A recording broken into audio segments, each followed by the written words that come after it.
Oh, tá. Agora deixa eu ajustar.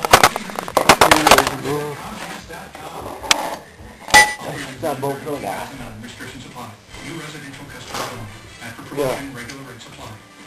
Pô, você já viu isso? Essa farinha, isso aqui. Eu nunca vi isso. Quer saber? Foda-se, eu sei lá o que é isso. Eu sei. Aí, ó. Curte que agora tem um monte de farinha. O que vai fazer é pegar isso aqui, ó, uma faca, e pegar e alisar isso, entendeu?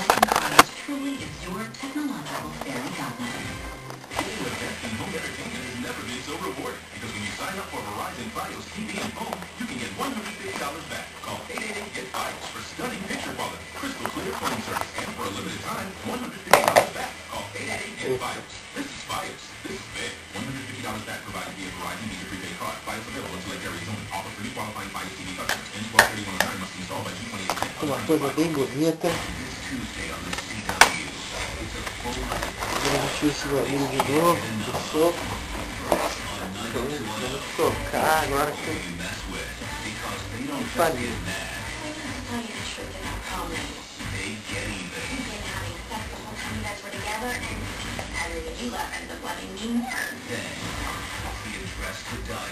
Ok, a música tá uma bosta, mas eu tô com preguiça de lá trocar.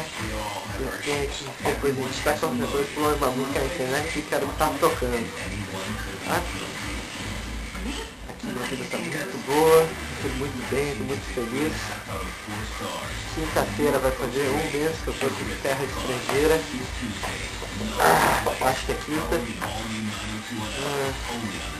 Claro que eu sinto muito saudade do Brasil, de falar português.